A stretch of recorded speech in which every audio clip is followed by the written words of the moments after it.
Welcome to our next Lent reading for 2025 following the Psalms. Today is day 24 and we're going to be reading together Psalm 98. So let's read. Sing to the Lord a new song, for he has done marvellous things. His right hand and his holy arm have worked salvation for him. The Lord has made his salvation known and revealed his righteousness to the nations. He has remembered his love and his faithfulness to Israel. All the ends of the earth have seen the salvation of our God.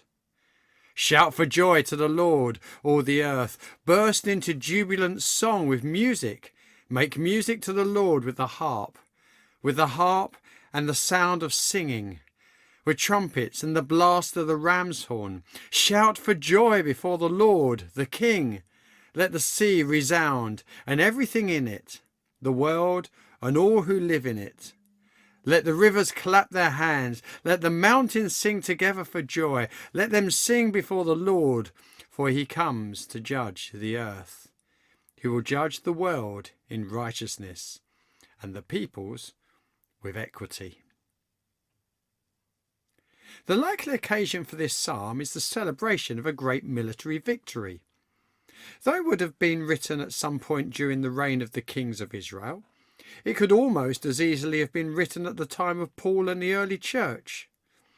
Read through this psalm with the New Testament context in mind, and you'll see how much the psalm foreshadows the victory over sin, Satan, and death which God brought to us through his Son, the greatest of the marvellous things that God has done, to quote verse 1. This triumph was won by God alone. It is he who bared his holy arm and brought the victory, not man. This salvation is not a quiet affair celebrated by just those who ended up on the winning side. It's not even a celebration of the nation of Israel. As we are told in verse 2, this victory has been made known to the nations, and through it, God's righteousness is revealed to all people.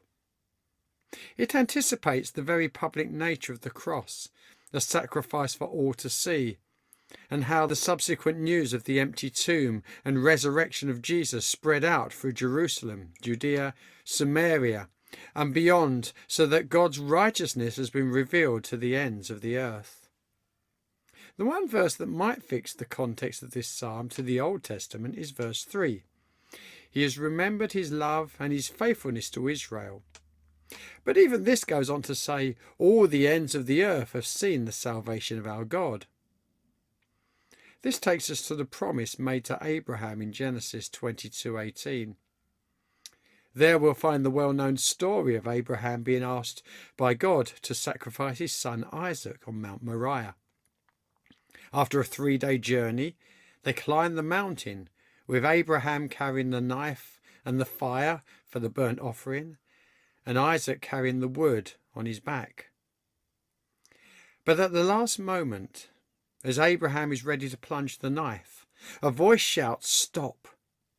He turns and sees there in the thicket a ram caught by its horns. Abraham sacrifices the ram in place of Isaac, and God reaffirms his covenant with Abraham, saying, "Because you have not withheld your only son, I will surely bless you, and through your offspring all nations on earth will be blessed."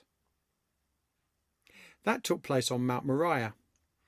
The only other place that Mount Moriah is mentioned is in 2 Chronicles 3 verse 1, when it records that this was the site that Solomon built the temple.